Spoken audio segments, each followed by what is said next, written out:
हो गया सर। ठीक है, तो अब तक हम लोग जो है फ्राइडे तक स्टेप बाय स्टेप पढ़ रहे थे, आदिकाल, भक्तिकाल, जो भी है अभी हमने पढ़ा। आज जो है एक दिन हम लोग रखेंगे जो पिछले साल जो नेट में क्वेश्चन आंसर पूछे गए हैं, क्वेश्चन पूछे गए हैं, तो कैसे प्रश्न हैं, किस तरह से आते हैं, ठीक है, मिलाने वाले, सीधे साधे, पात्रों का नामे वगैरह, इसमें थोड़ा सा आइडिया लगेगा। अभी हम लोग सिलेबस नहीं पढ़े हैं इसलिए उतना नहीं समझ में आएगा पूरा, लेकिन फिर भी आपको एक अंदाज़ा होगा कि किस तरह सवाल आते हैं, कैसे मिलाने होते हैं, ठीक। तो ये जो यूजीसी नेट का जून 2003 का जो पेपर है वो हम लोग आज देखेंगे कैसे कैसे क्वेश्चन वगैरह आए हैं। चलिए देखिए, सवाल दिया है जैसे बिहारी के काव्य के संबंध में वासुदेव सिंह का कथन है। जैसे हम लोग हिंदी साहित्य के इतिहास पढ़ते हैं तो आपको हम बताते चलते हैं कि रामचंद्र शुक्ल ने ये कहा है। जैसे कि भक्ति का उदय कैसे हुआ, तो रामचंद्र शुक्ल ने कहा इस्लामी आक्रमण के परिणाम स्वरूप। तो जो बड़े बड़े विद्वान लोग जो लिखे हैं, जो कोटेशन है उनका, वो कभी कभी देकर पूछते हैं। तो बिहारी के काव्य के संबंध में वासुदेव सिंह का कथन है, ठीक। तो क्या कथन, उन्होंने क्या क्या कहा है उसमें, इसमें से हमको देखना है, ठीक। तो बिहारी ने सामंती प्रेम का अत्यंत निष्ठापूर्वक वर्णन किया है, ठीक। सामंती प्रेम मैंने आपको बताया कि रीति काल में, यहाँ तक कि आदि काल में भी जो आश्रयदाता राजाओं के पास जो कवि रहते थे, तो वो लोग रानी के सौंदर्य का, प्रेम का, श्रृंगार का ही वर्णन ज़्यादा वो करते हैं। तो रीति काल में भी सारे कवि किसी न किसी राजा के दरबार में रहे। जो सामंत, छोटे छोटे भी जो राजा थे, उनके दरबार में रहे और वहाँ पर उन्होंने श्रृंगारिक रचनाएं, नक्शिक वर्णन, नायिका भेद, ये सारी रचनाएं लिखी है। तो इन्होंने 4 ऑप्शन दिया। बिहारी ने सामंती प्रेम का अत्यंत निष्ठापूर्वक वर्णन किया, अनुभाव और हावों की सुंदर योजना है, क्रमगत पद विन्यास का विनियोग हुआ है, भारतीय साहित्य में बिहारी का जैसा काव्य दुर्लभ है, उनके लिए प्रेम जीवन मरण का प्रश्न नहीं क्रीड़ा मात्र है, ठीक है। तो ये सब आप देखेंगे, ये सब उनके नहीं है, ये शुक्ल जी को पढ़ेंगे, उन्होंने कहा है। लेकिन बिहारी ने सामंती प्रेम का अत्यंत निष्ठापूर्वक वर्णन किया और ये उनके लिए प्रेम जीवन मरण का प्रश्न नहीं क्रीड़ा मात्र है, ठीक। ये जो 2 कथन हैं ये इन्होंने वासुदेव जी ने कहा है। यहाँ पे जीवन मरण का प्रश्न नहीं है, मतलब जैसे आप देखेंगे घनानंद को जब आप पढ़ेंगे रीतिकाल में, घनानंद के यहाँ भी प्रेम का वर्णन है, ठीक, लेकिन वो उनका प्रेम वर्णन बिहारी से अलग है। घनानंद तो राजपाट सब कुछ छोड़ के चले गए, ठीक, वो भी ऐसे प्रेम के लिए जो उनको प्रेम नहीं करता था, ठीक, एक तरह से एक तरफा प्रेम जो होता है, और चले गए बाहर, वृंदावन में ही रह के वो लिखने लगे। उनकी मौत भी होती है, उनका हाथ काट देते हैं कुछ सैनिक आगे। तो आखिरी जो मानते हैं कविता और लिखी वो भी उनको खून से लिखा है, उसमें भी उन्होंने सुजान का नाम लिखा, सुजान जैसे वो प्रेम करते थे। लेकिन बिहारी के यहाँ वो नहीं, हो क्रीड़ा है, क्रीड़ा मतलब मनोरंजन के लिए उन्होंने ये वर्णन किए हैं। तो इसमें जो है ये जो 2 है, बिहारी ने सामंती प्रेम का अत्यंत निष्ठापूर्वक वर्णन किया और उनके लिए प्रेम जीवन मरण का प्रश्न ही क्रीड़ा मात्र है। ये 2 जो सेंटेंस हैं ये इनके हैं वास्तव। इसीलिए देखिए आप ऑप्शन ऐसे आएगा, केवल बी और सी, ठीक, बी में ये है, सी में ये है। केवल डी और ई, डी ये है और ई ये है। देखो ई वाला इसमें भी आ गया है लेकिन डी नहीं है, ठीक है, केवल ए और ई। तो ए वाला और ई वाला सही है, तो इसलिए हम लोग जो ये 3 नंबर का जो सवाल है ए और ई, यही हमारे लिए सही आंसर होगा, ठीक। तो मिलाते समय कभी कभी जल्दबाजी में हम एक आंसर मिल जाता है तो तुरंत उसको मार देते हैं। मिलाते समय आपको ध्यान देना है कि जिसमें पूरा आंसर रहे, ठीक है, जैसे हम सभी पढ़ें, सभी देखें, बी है, सी है, में कौन है कौन नहीं है, उसके बाद जो सही लगे उसमें से आपको ये आंसर लगा देना है, ठीक। इसके बाद देखिए ये सवाल देखिए, मनुष्य के अंदर पशुता बार बार प्रकट होती है और वह बार बार उसे नष्ट करने की कोशिश करता है। निम्न में से किस निबंध में ये भाव प्रकट किया गया है, ठीक। अब आप देखिए कि आपके सिलेबस में कुछ निबंध रखे गए, जैसे हमने कहानी पढ़ी ना, कहानी कुछ पढ़ी, कुछ 2-4 बाकी है, ऐसे ही आपके सिलेबस में निबंध है। तो वो जब आप निबंध पढ़ेंगे तब ये लाइन आपको पकड़ में आएगी, ठीक। क्योंकि अभी तो अब तो सभी आपको सही लगेगा, क्या कि पढ़े ही नहीं है निबंध को, है ना। इसीलिए बोलते हैं जो टेक्स्ट बुक है वो पढ़ना बहुत ज़रूरी है। खासकर जो निबंध है या कहानी है जो छोटे छोटे हैं 2 पेज 3 पेज के, वो जब आप पढ़ेंगे तब एक तो आप भाषा पकड़ोगे कि भाई उस निबंध की भाषा ऐसी थी तो ये हो सकता है, ठीक। और दूसरी बात, आप पढ़ते रहेंगे तो जो इम्पोर्टेंट कथन है वो भी आपके दिमाग में रहेंगे। जैसे कहानी का भी होता तो आप शायद पकड़ लेते कि उसने कहा था का होता है, आता है उसका भी आता है, लेकिन निबंध जो है ये निबंध का है। तो आप देखिए इसमें 4 ऑप्शन दे दिया गया। उठ जाग मुसाफिर, न संस्कृति और सौंदर्य, नाखून क्यों बढ़ते हैं, ठीक, उत्तर फाल्गुनी के आसपास। तो ये जो है आप देखिए कि हजारी प्रसाद द्विवेदी का जो निबंध है, उनका एक अशोक के फूल नाम से निबंध संग्रह है, ठीक। और वो जो है हिंदी में काफ़ी, जैसे रामचंद्र शुक्ल का चिंतामणि माना जाता है महत्वपूर्ण निबंध संग्रह, वैसे ही अशोक के फूल है। उसमें लगभग 15, 20, 21 निबंध दिए गए हैं। उसी में एक निबंध ये मिलेगा, नाखून क्यों बढ़ते हैं, ठीक। उसी में ये सेंटेंस आपको मिलेगा कि मनुष्य के अंदर पशुता, मतलब हर आदमी के अंदर कोई न कोई जानवर रहता है, ठीक है। लेकिन हम तमाम तरह के संस्कारों से, समाज से, हर चीज़ से उसको अंदर अपने दबाने की कोशिश करते रहते, नैतिकता से। तो वही लिखा है कि मनुष्य के अंदर पशुता बार बार प्रकट होती है और वह बार बार उसे नष्ट करने की कोशिश करता है कि हम अच्छे सब इंसान बने रहे, ठीक। क्योंकि प्राकृतिक रूप से तो मनुष्य आप जानते हैं पहले कबीले में रहता था, कोई नियम कानून कुछ नहीं रहता था। तो ये जो है, ये जब आप निबंध पढ़ेंगे, नाखून क्यों बढ़ते हैं, आप सिलेबस में देखेंगे उसमें निबंध होगा शायद, ठीक। तब आपको ये पकड़ में आएगा। तो इसलिए जो सिलेबस में निबंध दिए गए हैं कम से कम वो पढ़ना हमको बहुत ज़रूरी है, कहानी निबंध या जो भी है।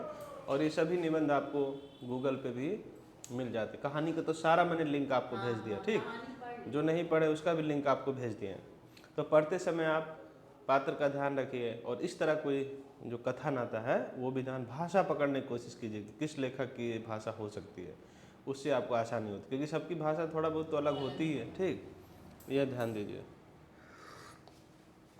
तो देखिए इसमें आप जो है, इसमें कोई ज़्यादा ट्विस्ट इसमें नहीं दिया है ABCD करके कुछ, ठीक।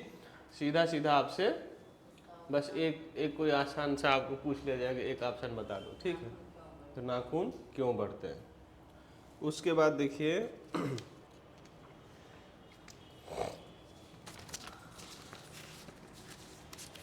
515 क्वेश्चन नंबर देखिए इधर है। ये जो सवाल है ये काव्य शास्त्र का है। काव्य शास्त्र तो अभी हम लोग छुए नहीं हैं, अभी बहुत बड़ा है ना, बताया ना। अभी पाश्चात्य काव्य शास्त्र है, भारतीय काव्य शास्त्र है, एक यूनिट भाषा विज्ञान का है, और एक हिंदी साहित्य का इतिहास जो वो तो सबसे बड़ा ही है, ठीक।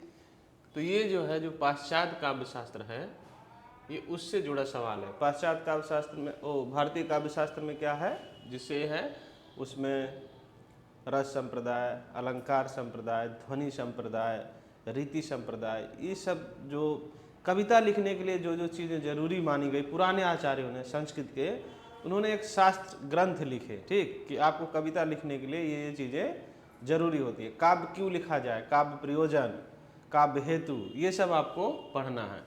उसी में ये वक्रोक्ति है, वक्रोक्ति संप्रदाय, जिसको कि कुंतक ने चलाया। तो उनसे जुड़ा सवाल है कि कुंतक समस्त वक्रोक्ति के भेदों में से निम्नलिखित में से कौन एक नहीं है, ठीक। कुंतक वही सवाल फिर दे दिया है। तो कुंतक ने वक्रोक्ति के लगभग 6 भेद बताया शायद, ठीक। तो इसमें वो बोल रहा है कि कौन सा भेद इसमें नहीं है, ठीक। पद पूर्वार्ध वक्रता, प्रकरण वक्रता, प्रबंध वक्रता, अर्थ वक्रता, ठीक।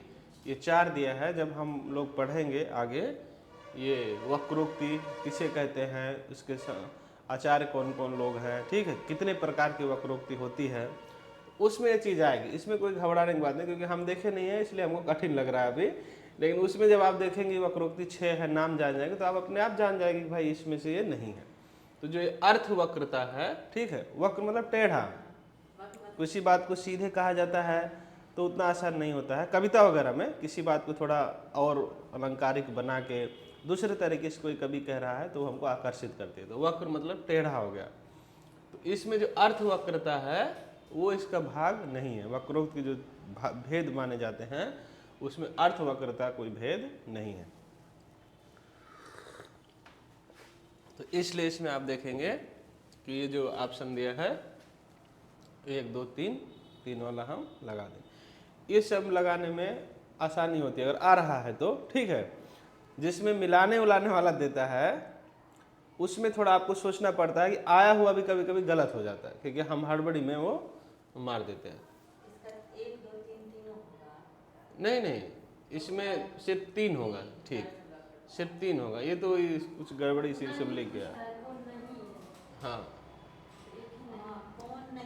हाँ, तो वही अर्थ वक्रता नहीं है। ये भी बहुत गौर करने की बात है।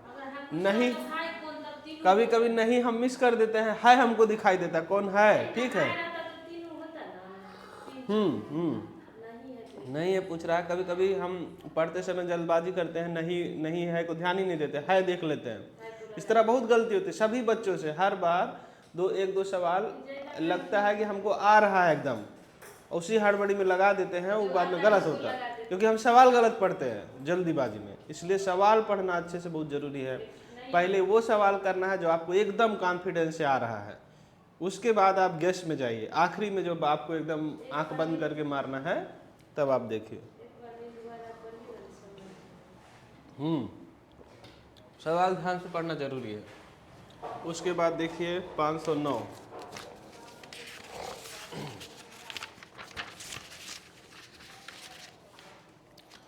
देखिए क्या दिया है।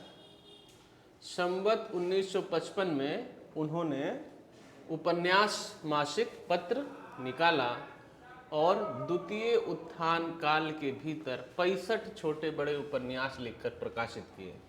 आचार्य शुक्ल का यह कथन किस उपन्यासकार के बारे में है?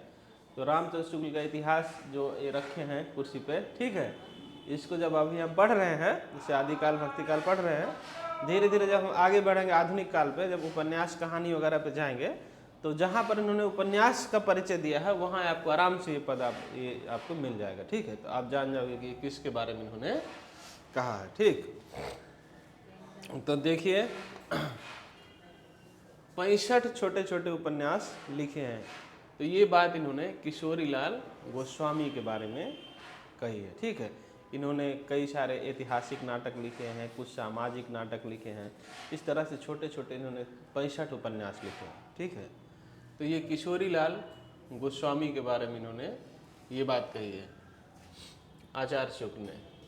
उस समय आप देखेंगे कि एक ही साथ कुछ ऐतिहासिक उपन्यास लिखे जा रहे, कुछ जासूसी उपन्यास लिखे जा रहे थे, कुछ सामाजिक उपन्यास लिखे जा रहे थे। उसी में जो है जो किशोरीलाल गोस्वामी, इन्होंने बहुत ज़्यादा ऐतिहासिक उपन्यास कई सारे लिखे हैं, ठीक। गोपाल राम गहमरी जो हैं ये जासूसी उपन्यास लिखते थे, जैसे रेलवे स्टेशन पे नहीं लिखते हैं सरकटी लाश, ठीक, कातिल कौन, इस टाइप के उपन्यास इन्होंने लिखे।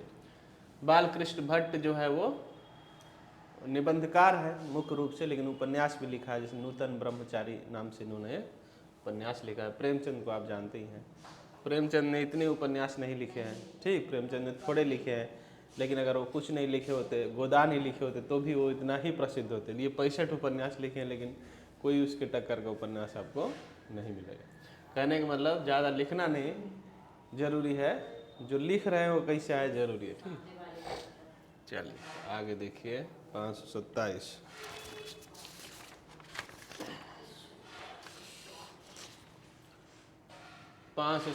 में देखिए कथन दिया गया। हम आपको बताते हैं ना कि जो टेक्स्ट बुक होता है, जो आपके उसमें कहानी, उपन्यास, नाटक, निबंध है, उसमें से लाइन देगा, पूछेगा ये कौन पात्र बोला है, ठीक।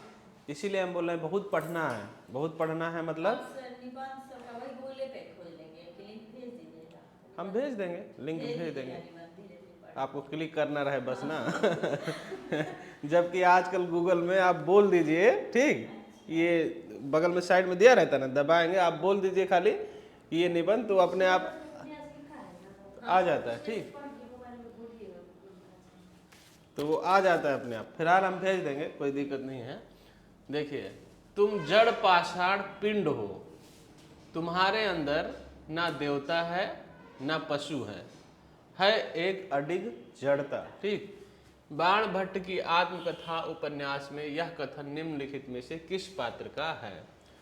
बाण भट्ट की आत्मकथा जो उपन्यास है वो एक सांस्कृतिक उपन्यास है जिसे हजारी प्रसाद द्विवेदी ने लिखा है, और ये उपन्यास जो हर्ष का समय है, राजा हर्ष इतिहास में, उनके समय के पृष्ठभूमि को लेकर लिखा गया है।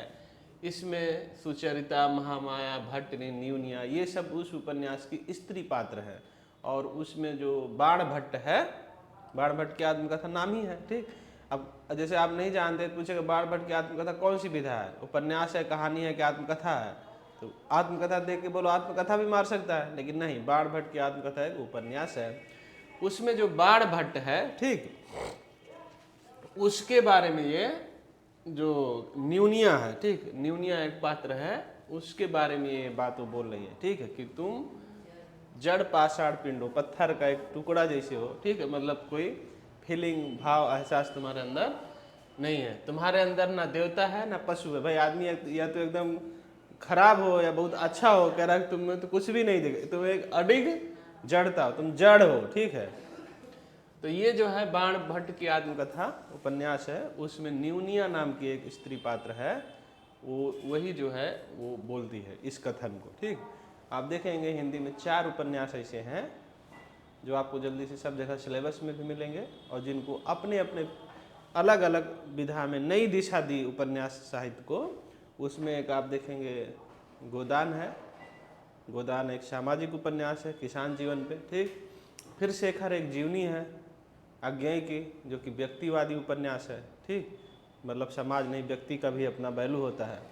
और उसके बाद बाण भट्ट की आत्मकथा है जो सांस्कृतिक उपन्यास है, और मैला आंचल जो कि आंचलिक उपन्यास है। तो ये सब जो चारों उपन्यास हैं ये अपनी अपनी फील्ड में, अपनी विधा में उपन्यास साहित्य, हरीश्वर नाथ रेणु, तो अपने अपना मतलब एक नई दिशा ये उपन्यास साहित्य को देते हैं। ठीक। आगे आप देखिए,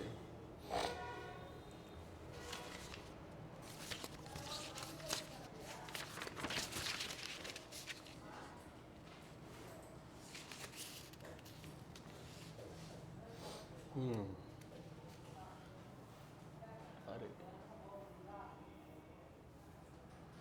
देखिए, लोक लाज कुल श्रृंखला तज मीरा गिरधर भजी, सदृश गोपिका प्रेम प्रकट कलजुगह दिखायो। मीरा विषयक छप्पय की उक्ति पंक्ति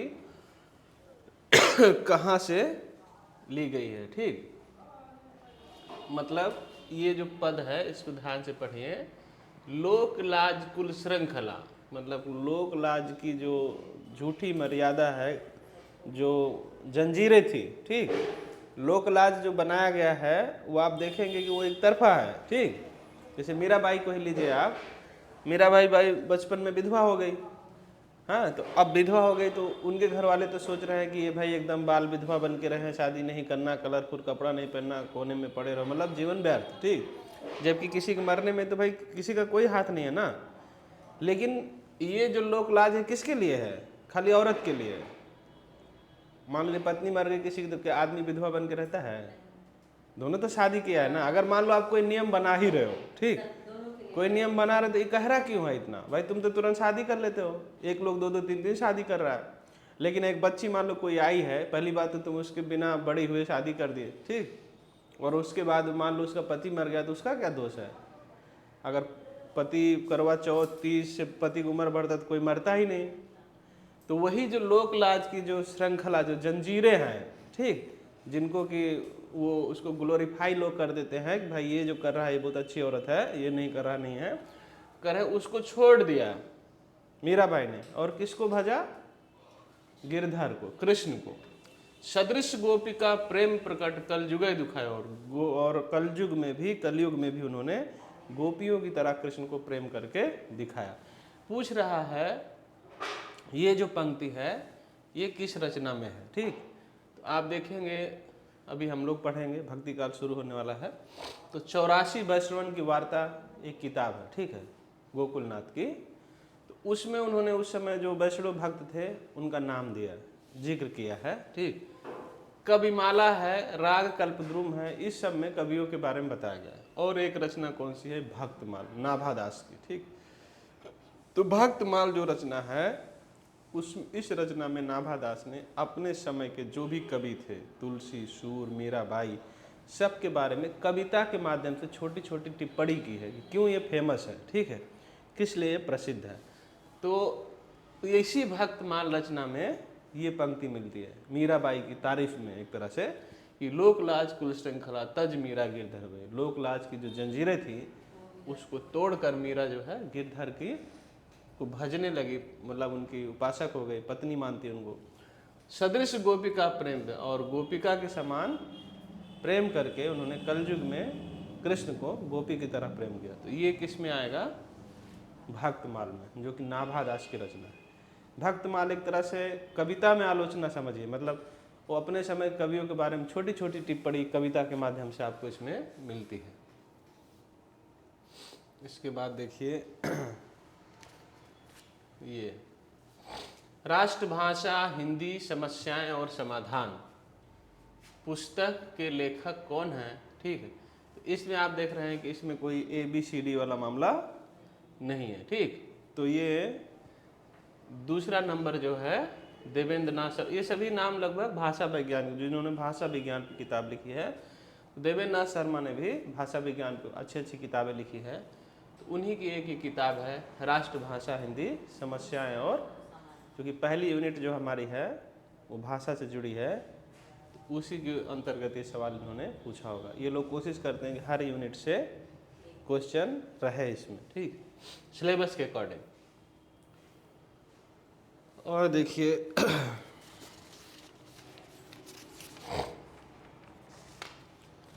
517(2) ब्रिटिश काल में प्रेस पर सेंसरशिप सर्वप्रथम कब लगाई गई? ठीक, अंग्रेज जब आए तो उन्होंने जो प्रेस होता है, मतलब जिसमें मीडिया, पत्रकार, अखबार वगैरह जो सब लगाते हैं, उन पे उन्होंने एक बार रोक लगाई। ठीक, कि भाई ज़्यादा अगर हम लोगों के बारे में छपेगी, लोग पढ़ेंगे, ठीक, उनकी खराब नीतियों के बारे में जो शोषण कर रहे हैं, तो गलत प्रभाव जाएगा।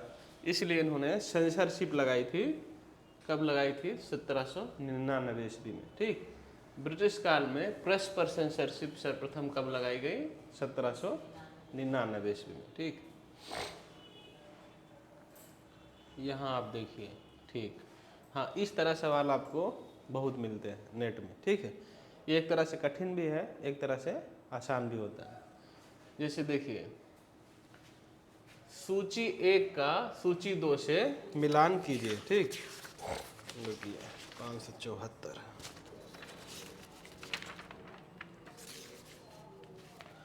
तो एक देखिए, ये सब जानते हैं क्या है? ये सब नाटक है। ठीक, जैसे दिया है एक और दरोड़ा 4। इस नाटक के लेखक हैं शंकर शेष। ठीक है, अभी नाटक वाला पढ़ेंगे हम लोग, सभी का उद्भव विकास पढ़ना है ना, तो उसमें आएगा। शंकर शेष एक नाटककार है, उन्होंने लिखा एक और दरोड़ा 4।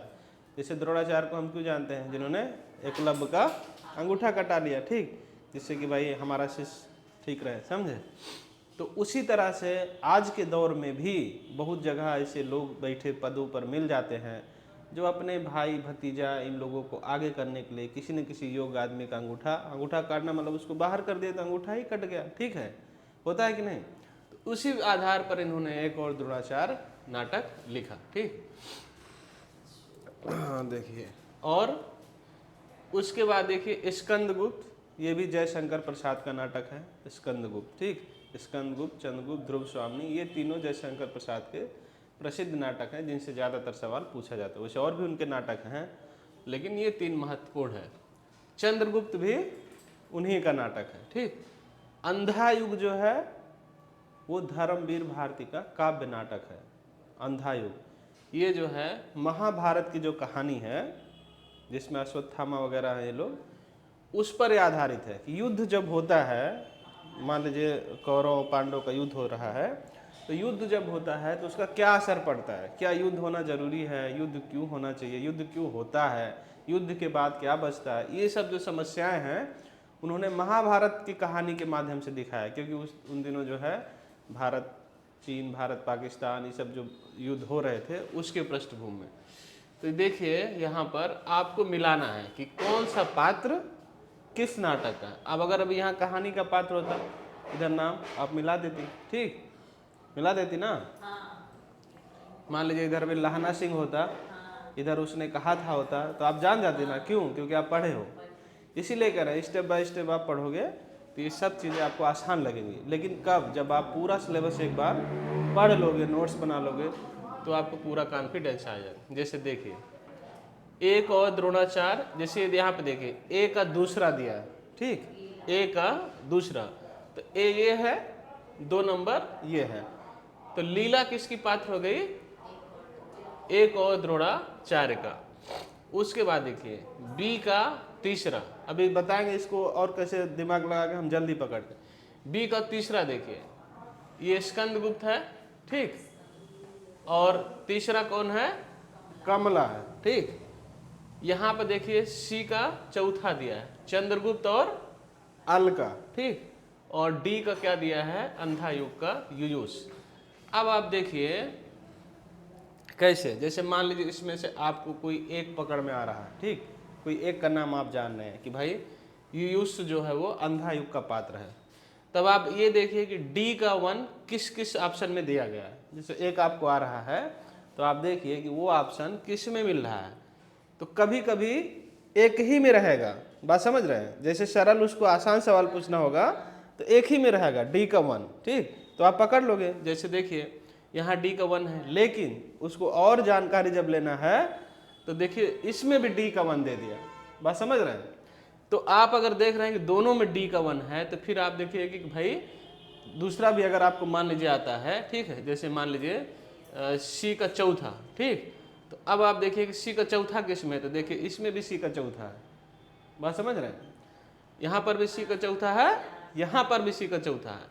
अब मान लीजिए बी का तीसरा सही है, ठीक, तो आप देखिए कि भाई बी का तीसरा किस में है, तो देखो यहाँ पर भी बी का तीसरा है। जब इसको कठिन करना होता है तो इस तरह सवाल बनाता है, समझे। उसके बाद आप देखिए ए का दूसरा इसमें भी दिया है, ठीक, तो आप जो है फिर चारों को आप मिलाओगे, ठीक। जैसे कि देखिए यहाँ पर इन्होंने बी का चौथा दे दिया है, ठीक, स्कंदगुप्त का यहाँ पर अलका दे दिया है, बी का चौथा, तो इसलिए जो है यहाँ पर ये सही नहीं होगा। इसलिए आप जो आ रहा है, ठीक है, पहले वो कन्फर्म हो, आप पहले टैली कर लो कि ये वाला किस में दिया गया। किसी किसी सवाल में एक ही में रहता, तो आपको आसानी से एक भी आ रहा है तो आप पकड़ लोगे, ठीक। हाँ वही देखा आप। जैसे आप देखिए ना, मान लीजिए एक और द्रोणाचार्य, ठीक, तो ए का दूसरा सही है, तो इसमें भी देखिए ए का दूसरा दिया है ना। फिर मान लीजिए बी है स्कंदगुप्त और इसमें क्या है? कमला, तो बी का तीसरा देखिए किस में है, तो आप देख रहे हैं कि इसमें नहीं है, मतलब ये बाहर हो गया, ठीक, इसमें है, हाँ, तो इसमें डाउट होगा, इसमें बी का तीसरा दिया गया है। इसी तरह सी का चौथा, तो सी का चौथा देखिए यहाँ पर दिया है सी का चौथा, इसमें भी सी का चौथा, इसमें भी सी का चौथा है, ठीक, इसमें नहीं है, ठीक, मतलब ये भी बाहर चला जाएगा। इसी तरह डी का 1, इस तरह आपको देख के दिमाग लगा के इसको हल करना है। आगे देखिए, तो ये सभी नाटक हैं, उसके पात्र हैं, ठीक, ये कोई कठिन सवाल नहीं है, ये आसान है। जैसे आप नाटक पढ़ लोगे कहानी की तरह हम आपको बता देंगे इसमें ये पात्र है, तो आप आसानी से पकड़ लोगे। अगर आप नाटक नहीं भी पढ़े हो, पात्रों का नाम आपने रट लिया है, याद कर लिया है, तो भी आप सही कर सकते हो। लेकिन कोशिश करना चाहिए कि हम जो टेक्स्ट बुक मूल है, जैसे कथन वगैरह दिया है ना, वो सब सवाल आपके सही हो गए तो आपके चांस बढ़ जाते हैं, क्योंकि वो सवाल सबके जल्दी नहीं सही होते हैं। आगे देखिए,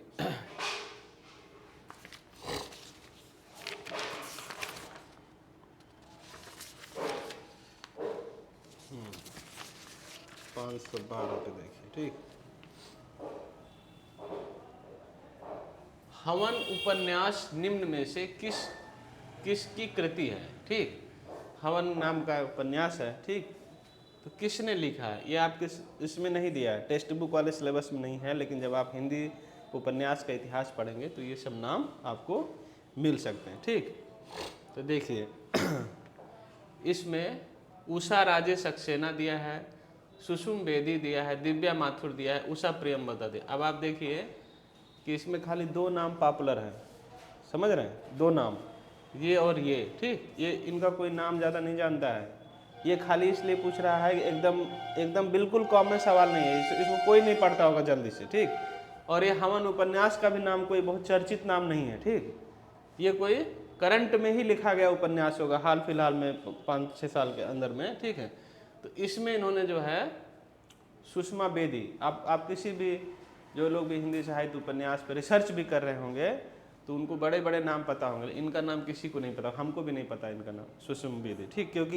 ये कोई पॉपुलर राइटर उस तरह से नहीं है जैसे मैत्रेयी पुष्पा हैं, मृदुला गर्ग हैं, प्रभा खेतान हैं, ये सब जो बड़े नाम हैं। ठीक, तो इसीलिए नेट वाला आप देखते हैं कि कभी कभी ऐसे सवाल देते हैं कि देखे भाई इसको भी कोई टच किया है कि नहीं किया है, क्योंकि ज़्यादा लोग तो भाई जो प्रसिद्ध रचनाएं हैं वो लेखक वही पढ़ते हैं। तो ये सुषमा बेदी की रचना है। आगे देखिए,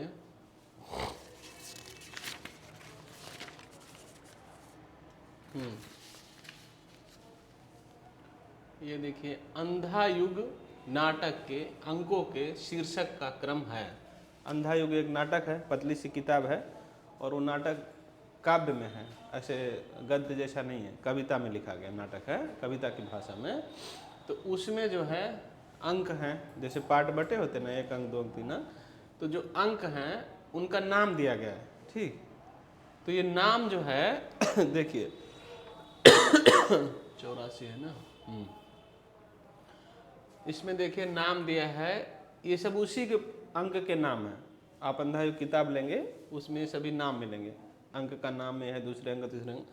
तो अब ये देके पूछा है कि क्रम क्या है, मतलब पहला अंक कौन है, दूसरा अंक कौन है, तीसरा अंक कौन है, चौथा अंक कौन है। ठीक, तो अब आप देखिए इसमें आप अब ये मान लीजिए विजय एक क्रमिक आत्महत्या, मान लीजिए आपने नाटक नहीं पढ़ा है अभी, मान लीजिए हमको ध्यान में नहीं आ रहा है, तो महाभारत की स्टोरी अगर आप जान रहे हैं तो विजय एक क्रमिक खातरा, मतलब युद्ध खत्म हो गया है, जीत हार हो गई है, विजय हो गई है। आत्महत्या का कोशिश जो अश्वत्थामा है, ठीक है, उसको अमर होने का वरदान है। ठीक है, तो कहने का मतलब ये तो पहला अंक नहीं होगा, कहे कि बस लास्ट से थोड़ा शुरू होगा, सीरियल पूछ रहा है, पहले कौन अंक है, उसके बाद ये आप देख लीजिए अश्वत्थामा का अर्धसत्य, अथवा अश्वत्थामा ने आधा जो सच बोला। ठीक, फिर पशु का उदय, ठीक, गांधारी का श्राप, ये सब तो बाद की कहानी है ना भाई, गांधारी कृष्ण को श्राप देती है तो बाद में होता है ना। तो इसलिए आप देखेंगे कौरव नगरी, पहले नगर का वर्णन होगा ना भाई, कौरव नगर में कौन कौन राजा है, उस समय क्या युद्ध चल रहा है। तो इसीलिए आप देखिए कि पहले क्या आया, बी आया। ठीक, तो बी इसमें, लेकिन आप देखिए उसको पता है कि ये लोग जानेंगे, इसलिए सभी में बी दिया है, देख रहे हैं, सभी में बी दिया है। कहने का मतलब, इसका मतलब आप क्या समझ रहे हैं कि नेट वाला चाहता है कि आप रटे ना रहो, आपने वो पढ़ा हो, बस समझ रहे हैं, आपने अंधा युग खाली नाम नहीं सुना हो, आप वो किताब पढ़े हो, देखे हो कि उसमें कौन अंक है, कौन पात्र है। इसीलिए कहने के लिए ऑब्जेक्टिव है, ऑब्जेक्टिव एग्जाम नहीं है, इसमें आपको टेस्ट करता है आपने सब्जेक्टिव पढ़ा है कि नहीं, नहीं पढ़ा है तो नहीं कर पाओगे आप। अभी किस गाइड पूंजी में मिलेगा आप बताइए, मुश्किल है ना, नहीं तो रट भी नहीं पाएंगे। इसलिए इनका मानसिकता क्या है कि जानना चाहता है कि आपने सब्जेक्टिव डिटेल भी पढ़ा है या नहीं पढ़ा है, क्योंकि आप नेट पास करके कॉलेज में पढ़ाएंगे तो वहाँ पर आपको ऑब्जेक्टिव थोड़ी पढ़ाना है, वहाँ तो आपको व्याख्या करना है ना, इसलिए इस हिसाब से पूछता है। तो देखिए इसमें पहले बी आया, मतलब कौरव नगरी, फिर डी आया पशु का उदय, फिर सी आया अश्वत्थामा का आधा सच, फिर ई आया गांधारी का शाप, और ये सबसे लास्ट में आया। ठीक, तो ये सब अभी आपको लग रहा है, लेकिन ये कोई कठिन चीज़ नहीं है, जब आपको पढ़ा दिया जाएगा, पढ़ाने के बाद अगर आपको कठिन लगे तब समझिए हमने नहीं पढ़ाया सही से, आपको बात समझ रहे हैं। पढ़ाने के बाद आप खुद आपको ये अच्छा लगेगा कि यार ये तो हमको आता है। ठीक, क्या कि हम आपको नाटक किस सन में लिखा गया, किसने लिखा, कितने पात्र हैं, कौन कौन सा अंक है, कितने अंक है, प्रमुख पंक्ति क्या है, ये सब हम आपको बताएंगे। ठीक, आपको बताएंगे, बढ़िया उसको नोट्स बना के आप रखिए। ठीक, तो इसमें कोई घबराने की बात नहीं है कि हम कैसे करेंगे। ये सब एक तरह से इजी सवाल है, कठिन जो होगा हम बताएंगे। कुछ सवाल ऐसे होंगे कि आप बहुत पढ़ने के बाद भी आपको बहुत दिमाग लगाना पड़ेगा, समझे। लेकिन ये सब इजी सवाल है, जैसे नाटक के पात्र पूछा, इसके अंकों का क्रम पूछा, ये सब कोई कठिन चीज नहीं है। ठीक, 551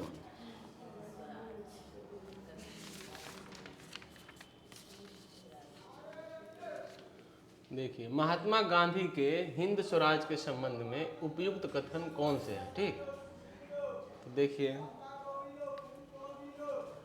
हिंद स्वराज मूल रूप से गुजराती में लिखी गई है।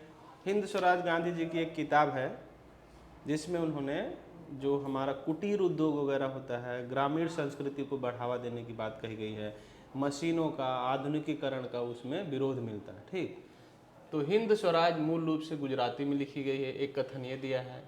दूसरा दिया, इसमें भारत को विश्व शक्ति के रूप में देखने की अभिलाषा व्यक्त हुई है। इसमें सभ्यता दर्शन पर विचार किया गया है। इसके अनुसार सत्याग्रह को आत्मबल से पाया जा सकता है। इसमें अंग्रेजी की शिक्षा को उपयोगी बताया गया है। तो आप देखेंगे कि ये सभी जो है कहीं न कहीं पुस्तक से ही जुड़ा मामला है। ठीक, और ये तो हमको लग रहा है सिलेबस में भी हिंद स्वराज किताब तो नहीं है। ठीक है, ये जो इतिहास पढ़ते समय हम सामाजिक राजनीतिक सब परिस्थितियाँ पढ़ते हैं, उस लिहाज से ही शायद ये क्वेश्चन दिया गया हो। ठीक, तो इसमें आप देखिए, ये ए वाला क्या है, हिंद स्वराज मूल रूप से गुजराती में लिखी गई। ये सही बात है, क्योंकि गांधी जी मूल रूप से गुजराती बोलते थे। ठीक, गुजराती और अंग्रेजी दो ही भाषा थी, हिंदी तो अनुवाद करके लिखा उन्होंने। ठीक, सी वाला दिया है, इसमें सभ्यता दर्शन पर विचार किया गया, क्योंकि उस समय एक तरफ यूरोपीय कल्चर हमारे देश में आया, जिसमें मशीनें वगैरह और तमाम आधुनिकीकरण हो रहा था, और दूसरी तरफ ये जो हमारा अपना जो सिस्टम था, ग्रामीण जो संस्कृति थी, कुटीर जो उद्योग थे, उसको बढ़ाने की बात कर रहे हैं। तो जो दो सभ्यता थी, एक हमारी सभ्यता, एक यूरोप की सभ्यता, दोनों में तुलना करके कौन सभ्यता, किस सभ्यता से हमको आगे जाना चाहिए, ये सब इस किताब में आपको लिखा मिलेगा। इसके अलावा देखिए डी, इसके अनुसार सत्याग्रह को आत्मबल से पाया जा सकता है। तो यही तीन जो ऑप्शन हैं यही सही माने गए हैं, तीसरा वाला जो है। ठीक है, और अंग्रेजी शिक्षा के तो गांधी जी खिलाफ थे। ठीक, वो तो आप पढ़ोगे भी, जो हम वो बताएंगे भाषा विज्ञान वाला, वो तो इतना भी बोलते हैं कि अगर मैं तानाशाह होता डिक्टेटर तो अंग्रेजी को यहाँ से हटा देता, सभी लोग अपनी मातृभाषा में, हिंदी में जो है, हिंदी में ही वो पढ़ाई करते। ठीक, तो अंग्रेजी के तो बहुत खिलाफ थे, तो ये तो अपने आप ही गलत हो जाएगा। ठीक है, तो इसमें जो ए, सी और डी है वही वाला है। इसके बाद देखिए 557 क्वेश्चन देखिए, आप देख रहे हैं कि उपन्यास से कहानी, नाटक वगैरह सवाल हैं। खासकर उपन्यासों की कथा भाषा के संबंध में निम्नलिखित कथन विचारणीय है। ठीक, राग दरबारी उपन्यास में शब्द क्रीड़ा, श्लेष और बिंबों का व्यंग्यार्थ प्रयोग हुआ है। शब्द क्रीड़ा मतलब शब्दों से खेलना। ठीक, और श्लेष जो अलंकार होता है, जैसे एक लाइन में दूसरा अर्थ भी चिपका रहे। व्यंग लेखन में अक्सर होता है ना, कोई चीज़ कह रहा है, आदमी व्यंग कर रहा है, तो जो लिख रहा है उसके अलावा भी उसका एक मतलब है। ठीक, और बिंब मतलब इमेज, कि उसको पढ़ते समय चित्र बन जाए हमारा। जैसे फणीश्वरनाथ रेणु या प्रेमचंद के आप पढ़ोगे कहानी, जैसे हमने ईदगाह पढ़ा है ना, तो आप पढ़ते समय आपको लगेगा कि बच्चे मेला जा रहे हैं। ठीक, तो वो बिंब है एक तरह से, उसका प्रयोग ज़्यादा कविता में होता है, लेकिन कथा साहित्य में भी है। तो पहला कथन दिया इन्होंने, राग दरबारी उपन्यास में शब्द क्रीड़ा, श्लेष और बिंबों का व्यंग्यार्थ प्रयोग है। बी में कहा कि बाणभट्ट की आत्मकथा की भाषा अलंकारहीन और तत्सम रहित है। ठीक, अलंकारहीन मतलब शब्दों में कोई ज़्यादा अलंकारों का प्रयोग बढ़ा चढ़ा के सुंदर बनाने के लिए अलग से कोई उसमें इस्तेमाल शब्दों का नहीं किया गया। तत्सम क्या होता है, तद्भव और तत्सम, व्याकरण आप पढ़ोगे, तद्भव तत्सम होता है। तद्भव एक देशज रूप होता है, तत्सम एक संस्कृत निष्ठ रूप होता है। तो कह रहे हैं कि अबाण भट्ट की आत्मकथा की भाषा अलंकारहीन और तत्सम रहित है। थोड़ा सा व्याकरण भी है ना सर सिलेबस में? नहीं, पहला जो भाषा वाला चैप्टर है वो भी उसमें व्याकरण नहीं है, उसमें अवधि, भोजपुरी, मैं क्या बोलते हैं, ब्रज भाषा, अवधि, इस सब का उदय कैसे हुआ, राष्ट्रभाषा क्या है, राजभाषा क्या है, ध्वनि क्या है, ये सब चीज़ें हैं, संज्ञा सर्वनाम, ये सब चीज़ें उसमें आपको नहीं मिलेगा। ठीक, पश्चिमी पूर्वी भाषा से हाँ ये सब मिलेगा। और उसमें अलंकार वगैरह जो है, रस जो है वो काव्य शास्त्र में मिलेगा। ठीक, उसमें संज्ञा सर्वनाम, अव्यय, कर्तवाच, कीर्तवाच, ये सब आपको, हाँ वही कह रहे हैं, वो इसमें आपको नहीं मिलेगा नेट वाले में। ठीक, तो दूसरा दिया है, तीसरा है मैला आंचल में भाषिक मस्खरेपन का नाटकीय प्रयोग। मस्खरापन मतलब मजाकियापन। शेखर एक जीवनी में बिंबों की दर्शनीय भाषिक छवियां हैं, झूठा सच की भाषा काव्यात्मक है। अब दिया गया है कि नीचे दिए गए विकल्पों में से सही उत्तर का चुनिए। ठीक, तो पहला दिया है ए सी डी। ठीक, यही वाला आंसर इन लोगों ने सही माना है, आंसर की जो है। तो ए, सी और डी। तो ए दिया है राग दरबारी उपन्यास में शब्द क्रीड़ा, श्लेष और बिंबों का प्रयोग है। तो ये इसलिए है क्योंकि राग दरबारी एक तरह से व्यंग्यात्मक उपन्यास है, जो हमारे यहाँ की राजनीतिक व्यवस्था पे, सामाजिक व्यवस्था पर उस पर व्यंग किया गया, जैसे हरशंकर पातशाही वगैरह के निबंध वो होते हैं, व्यंग्यात्मक निबंध होते हैं। दूसरा दिया है बाण भट्ट की आत्मकथा की भाषा अलंकारहीन और तत्सम रहित। ये तो बिल्कुल गलत है, क्योंकि ये जो उपन्यास है ये जो है सांस्कृतिक उपन्यास है, इसकी भाषा में पूरा अलंकार भी मिलेगा और भाषा भी इसकी एकदम संस्कृत निष्ठ बोलती है। तो ये जो लिखा है इसका उल्टा है इस उपन्यास में, इसमें अलंकार भी मिलेगा और भाषा भी बहुत ज़्यादा संस्कृत निष्ठ है। और मैला आंचल में भाषिक मशफरेपन का नाटकीय प्रयोग है, ये भी सही नहीं माना गया। ठीक, हाँ ये सही है, सी मैला आंचल में भाषिक मशखरेपन का नाटकीय प्रयोग है। गांव में जो लोग हंसी मजाक की जो भाषा है, खासकर पूर्णिया जिले पर ये उपन्यास लिखा गया है। मैला आंचल पूर्णिया बिहार का जिला है ना, तो वहाँ की जो लोक संस्कृति है, तो गांव में जो हंसी मजाक मस्खरापन होता है, तो अंचल से जुड़ी जो चीज़ है, वहाँ की संस्कृति, गांव में लोग कैसे रहते, कैसे टोला बटा हुआ है सभी जातियों का, वो चीज़ें इसमें मिलती है। और दिया है शेखर एक जीवनी में बिंबों की दर्शनीय भाषिक छवियां हैं। तो ए, सी और डी ये सही है। ठीक, जब हम लोग उपन्यास वाला पढ़ेंगे तब आपको हम डिटेल में बताएंगे। आगे देखिए 546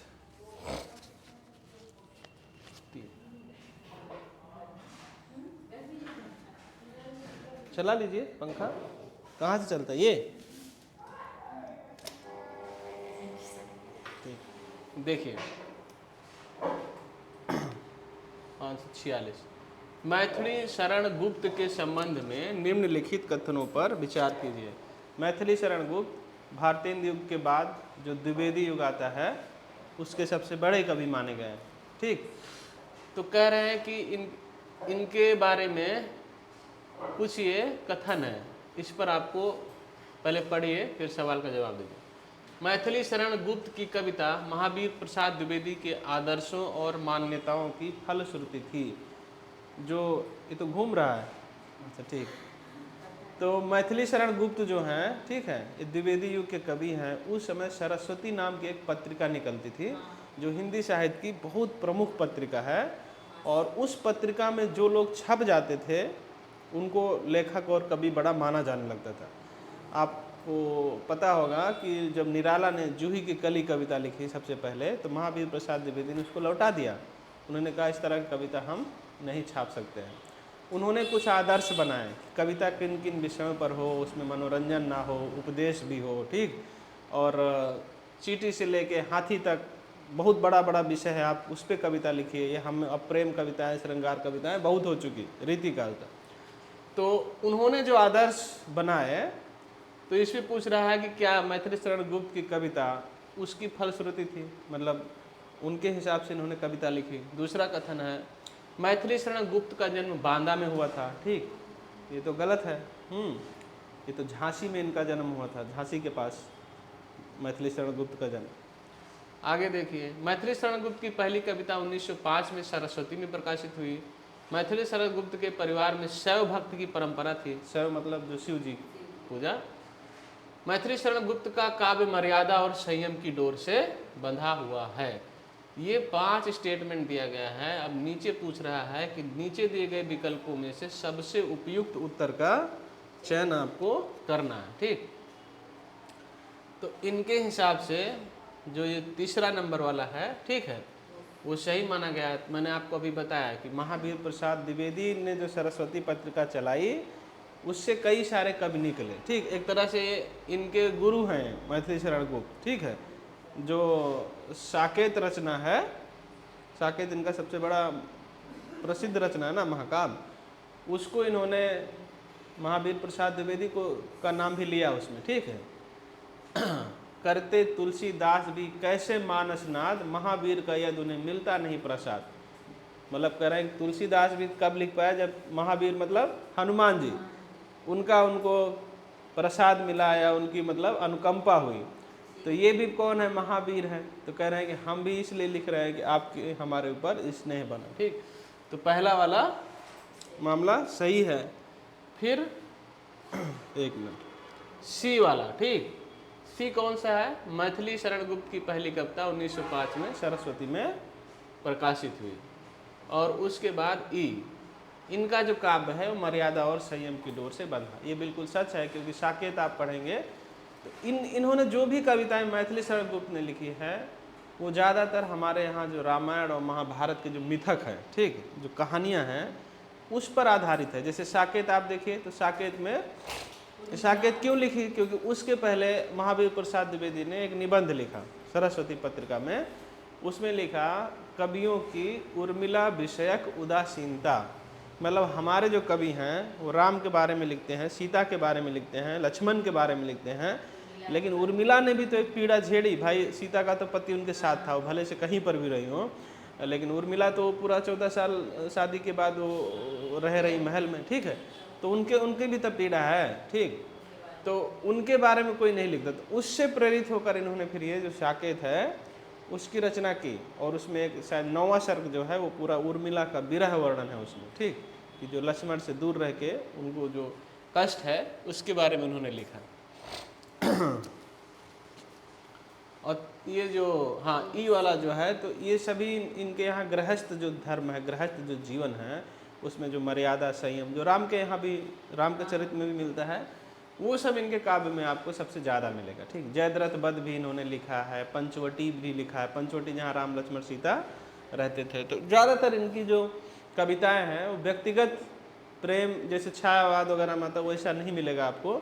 ज़्यादातर ये जो हमारे पौराणिक कहानियाँ हैं उसको आधार बनाकर, जिसमें आदर्श संयम वगैरह चित्रण हो, वो उन्होंने लिखा है। ठीक, तो ये इसलिए जो है ये ए, सी और ई जो है वो सही माना गया। बी मैंने पहले ही बताया कि बांदा में नहीं, उनका जन्म झांसी में चिर गांव नाम का एक गांव था झांसी के पास, वहाँ पर हुआ था। ये तो अपने आप ही गलत हो जाएगा। ठीक, अब इसमें भी वही है, जैसे आप जानते हैं कि गुप्त जी का जन्म कहाँ हुआ, तो आप पहले इसको जिसमें बी रहेगा वो वाला तो खारिज हो जाएगा मामला। ठीक, तो देखिए तो अपने आप खारिज हो जाएगा। इसीलिए बोल रहे हैं ध्यान से पढ़ेंगे, कॉमन सेंस लगाए तो बहुत चीज़ें ऐसे भी आप हल कर सकते हैं। ठीक, इसके बाद देखिए 521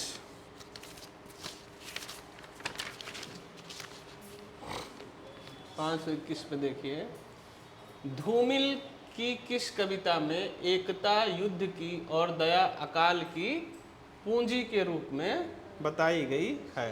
ठीक, धूमिल एक कवि हैं जो कि सन 60 के आसपास आते हैं और समकालीन या जो बाद में कविताएं लिखी गई उसके ये काफ़ी प्रसिद्ध कवि हैं।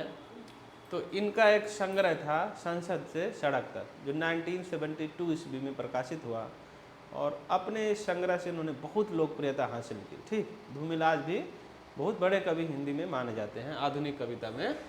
तो उन्होंने संसद से सड़क तक जो संग्रह लिखा, और एक है सुदामा पांडे का प्रजातंत्र नाम से है, और एक है कल सुनना मुझे जो उनकी मृत्यु के बाद लोगों ने प्रकाशित कराया, लेकिन सबसे ज़्यादा प्रसिद्ध हुआ उनका संसद से सड़क तक। उसमें कई सारी कविताएं संग्रहित है। उसी में एक, ये सभी कविता उसमें है, उसी में एक कविता है धूमिल की अकाल दर्शन। ठीक, अकाल दर्शन कविता है, उसमें ये सब लाइनें आपको मिलेगी। ठीक ठीक, दया अकाल की पूंजी है। ठीक, और एकता युद्ध की, मतलब युद्ध होगा तभी हम एक होंगे। ठीक है, और दया अकाल की, अकाल पड़ेगा, सूखा पड़ेगा तभी हमको दया आएगी। मतलब नॉर्मल कंडीशन में जनता से कोई मतलब नहीं है, जनता को भी जनता से मतलब नहीं। ठीक, इस तरह वहाँ पर आपको पंक्ति मिलेगी सिलेबस में। तो ये जो कविता है वो कौन सी है? अकाल दर्शन, धूमिल की कविता है अकाल दर्शन। उसमें ये चीज़ बताई गई, एकता युद्ध की और दया काल की पूंजी। इसके अलावा आप देखिए 532, दिन के उजाले में वो गवाह थी, मुजरिम थी, हर चीज का उससे तकाजा। अब इस अकेलेपन में कोई गिला नहीं, उलाहना नहीं, सब खींचातानी खत्म हो गई है। जो अपना है वो बिल्कुल अपना सा हो गया है, जो अपना नहीं है उसका दुख नहीं, अपनाने की फुर्सत नहीं। यह उद्धरण किस कहानी से लिया गया है? ठीक, तो ये जो जिस कहानी से लिया गया उसको अभी हम लोग पढ़े नहीं है। ठीक, आपको भेजे हैं, तो अगर आप पढ़े होते तो पढ़े होते। ठीक, नहीं, परिंदे कहानी है, वो काफ़ी बड़ी कहानी है और आपको शायद पढ़ते हुए बोरियत भी लगे। ठीक है, या शायद नहीं पढ़ा हो सकता है, बड़ी कहानी है परिंदे। उसमें लतिका नाम की एक पात्र है, लतिका सबसे प्रमुख जो पात्र है लतिका है, जिसका एक कोई प्रेमी रहता है बहुत पहले नेवी में। ठीक है, उसकी डेथ हो जाती है, नील नाम का। ठीक है, फिर वो अकेले ही रहती है कि स्कूल या हॉस्टल टाइप की जगह में, वो पहाड़ पे, और वहीं पर जो है वो ये सब बातें करती है। उसमें और भी पात्र हैं, हुबर्ट नाम का पात्र है, वो सब आप पढ़ेंगे।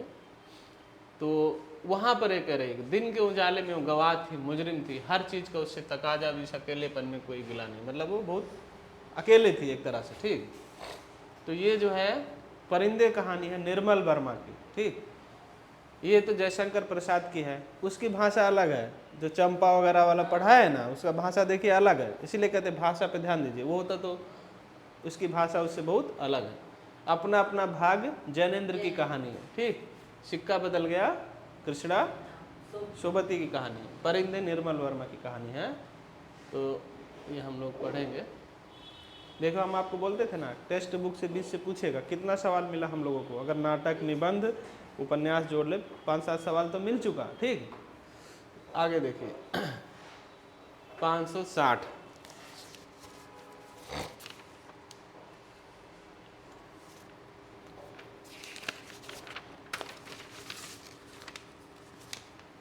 देखिए, ये तो हम लोग पढ़े हैं ना, इधर पूरा सादा है। देखिए, चीफ की दावत के संबंध में निम्नलिखित कथनों पर आपको विचार करना है। पहला कथन है, व्यक्ति को वस्तु के रूप में देखने वाली मानसिकता का प्रतिकार करती है। मतलब किसी आदमी को खाली एक चीज़ समझा जाए, इस मेंटालिटी का ये कहानी विरोध करती है। एक पॉइंट ये दिया जाए। दूसरा है, बॉस के प्रति हार्दिक सम्मान व्यक्त होता है, बॉस जो है उसमें। ठीक, तीसरा है, मध्यवर्गीय शहरी मानसिकता के खोखलेपन को उजागर करती है। ठीक, सी वाला पद। डी में दिया है, माता के प्रति प्रेम और सम्मान भाव को प्रकट कर। देखिए, अब आप जान गई, अभी नहीं बताना पड़ा हमको, आप नहीं करने लगी। ठीक, क्या कि पढ़े हैं। ठीक, फिर निम्न मध्यवर्गीय परिवारों की संस्कृति का प्रभावी चित्रण करती है। ठीक, ये दिया है।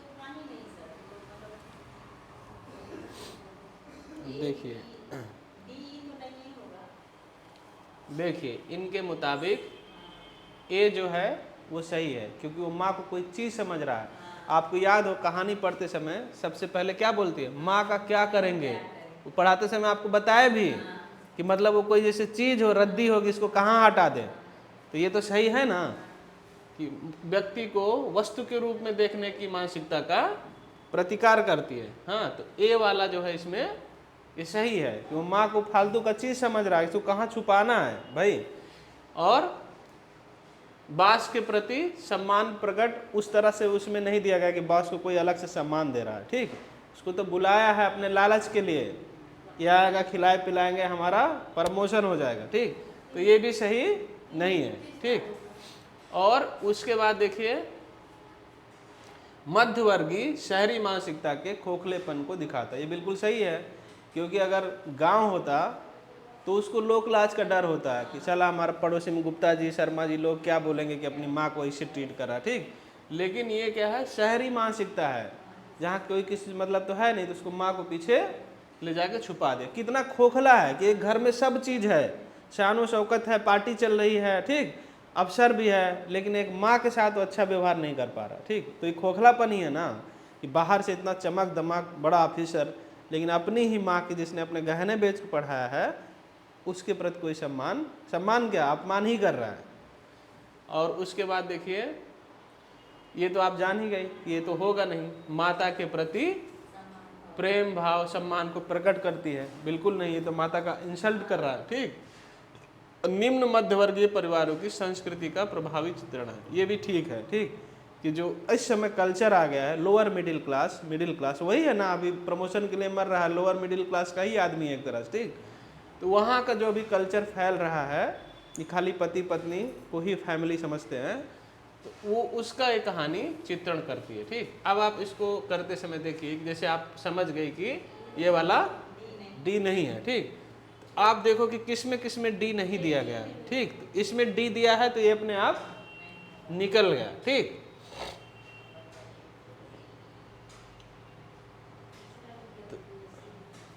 और इसके बाद भी देखिए, जैसे इसमें क्या दिया है, केवल बी, तो ये भी बॉस के प्रति कोई सम्मान करने के लिए कहानी नहीं लिखी गई है, ठीक है। ऊपर देखिए, चीफ की दावत के संबंध में निम्नलिखित कथन विचार कीजिए। मतलब ये कहानी की मूल संवेदना जिसको बोलते हैं, किस चीज़ के लिए, क्या व्यक्त करने के लिए कहानी ये लिखी गई है। तो इसमें बॉस के प्रति सम्मान देने के लिए कोई कहानी नहीं लिखी गई, वो तो अपने फायदे के लिए उसको पार्टी के लिए बुला रहा है, ठीक। ये भी आप पकड़ सकते हैं इस तरह। इसलिए जब आप कहानी पढ़िए तो उसको ये भी समझिए कि भाई कहानी क्या कहना चाहती है, क्यों लिखी गई। इसीलिए हम आपको बोलते हैं ना, कोई कहानी का मकसद क्या है भाई, क्यों लिखी गई ये कहानी। तो इसमें हम जानते हैं कि कैसे जो मध्यवर्गीय शहरी जो कल्चर है, कैसे उसमें इतना खोखलापन है कि अपने ही माँ बाप जिसने गहना बेच के पढ़ाया उसको भी चीज़ समझ रहा है। अब सोचिए, ये जो ऑप्शन इसने दिया है ये कहाँ से निकाला होगा, वहीं से निकाला ना जहाँ पहले ही लाइन में दे रहा है कि माँ का क्या करेंगे। जो पति पत्नी पार्टी की तैयारी कर रहे हैं, पर्दा लगा रहे हैं, वो सिगरेट फूंक रहे हैं, अचानक से रुक के बोलते हैं माँ का क्या होगा। मतलब इनको कहाँ हटाए, तो कोई रद्दी चीज़ ही तो समझ रहे हैं उनको, कहाँ इनको छुपाना है। इसीलिए पूछ रहा है कि उस मानसिकता का प्रतिकार करती है कहानी, कि ये मानसिकता अच्छी नहीं है कि आप अपने ही माँ बाप को एक चीज़ रद्दी का चीज़ समझें। ये वाला ए सी और ई, ठीक, ये सही है। आगे देखिए 552, ठीक।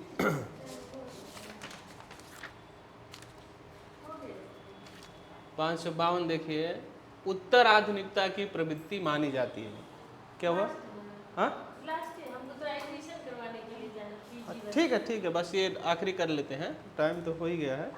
तो उत्तर आधुनिकता प्रवृत्ति जब हम लोग आलोचना पढ़ेंगे, ठीक है, तो उसमें एक आता है उत्तर आधुनिकता क्या है, आधुनिकता क्या है, संरचनावाद क्या है, उत्तर संरचनावाद क्या है, ये सब हम लोग आगे पढ़ेंगे। इसमें पूछ रहा है कि संस्थानिक शैथिल तथा सर्वसत्तावाद के स्थान पर बहुलता को प्रोत्साहन, हाशिए के लोगों के अधिकारों का समर्थन, महावृतांत का समर्थन, साहित्य में विखंडनवाद की प्रतिष्ठा, कृति को अखंडता में देखने की प्रवृत्ति का समर्थन, ठीक। तो इसमें जो दूसरा है, अभी आपको एक बिल्कुल समझ में नहीं आएगा क्योंकि अभी हमने आलोचना वाला पार्ट पढ़ा नहीं, ठीक। ए, बी और डी। ए दिया है संस्थानिक शैथिल तथा सर्वसत्तावाद के स्थान पर, मतलब कोई एक ही आदमी कोई चीज़ कंट्रोल कर रहा, उसके जगह पर बहुलतावाद, सामूहिकता में विश्वास करना, ठीक। और बी दिया है हाशिए के लोगों का, हाशिए मतलब समाज में जो पिछड़ जाते हैं, किनारे रह जाते हैं, उनके अधिकारों का समर्थन किया जाए, ठीक। और डी दिया है साहित्य में विखंडनवाद। विखंडनवाद मतलब कोई भी रचना को पढ़ते समय कैसे आलोचना लोग लिखते हैं, सबका अलग अलग तरीका है। कोई कृतिकार को, रचनाकार को भी महत्व देता है, कोई खाली कृति जो लिखा है बस खाली उस पर ही फोकस करता है, किसने लिखा, किस परिस्थिति में लिखा, इससे मतलब नहीं होता।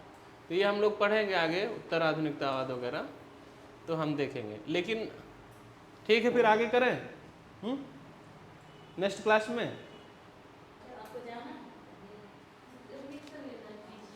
ठीक है, तो फिर नेक्स्ट क्लास में कर लेते हैं जो बाकी है। अब इसमें आप एक काम कर सकते हैं, जैसे हम लोग जो पढ़ा रहे हैं तो पढ़ा ही रहे हैं, लेकिन जो टेक्स्ट बुक है, ठीक है, जैसे निबंध है और क्या बोलते हैं ये कहानी है, ये आप लोग ऐसे पढ़ लीजिए, ठीक, खुद से पढ़ लीजिए। फिर जब हम पढ़ाएंगे तो आपको मजबूत हो जाएगा। एक ही ऑप्शन आपको दिखे, आप देख ही लिए सवाल से, ठीक, कैसे आ रहा। तो हम लिंक भेज दे रहे हैं, निबंध का भी भेज दे रहे हैं, और उसको एक एक पढ़ते रहिए इसके साथ साथ, ठीक है, जिससे आपको जो है उसके पात्रों का नाम कौन लिखा है ये सब अपने आप आ जाएगा। क्योंकि देखे ना, आप खाली नाटक का नाम दिया, पात्र का नाम दिया, अब आप पढ़े हैं तो तुरंत जान जाएंगे। कोई टफ थोड़ी पूछ रहा है, कोई दे रहा है कि उसका स्टेटमेंट दे रहा है किसने कहा है। लेकिन मान लीजिए पात्रों का नाम पूछ रहा है, नाटक का नाम पूछ रहा है, निबंध कौन सा है, तो ये तो आप ऐसे भी पढ़ के आप जान सकते हैं।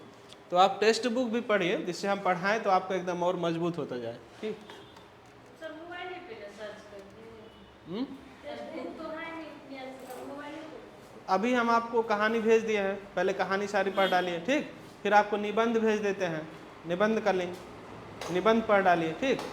उपन्यास और नाटक अभी छोड़ दीजिए, जब आप ये पूरा कर लीजिएगा तो एक आध रचना खरीद लीजिएगा। पतली पतली किताब आती है, चंद्रगुप्त का, स्कंदगुप्त का, सब मिलता है ऑनलाइन भी, यहाँ भी, ठीक, वो भी आप पढ़ लीजिए एक एक किताब, फिर आपको समझा देंगे। कट कैसे होगा।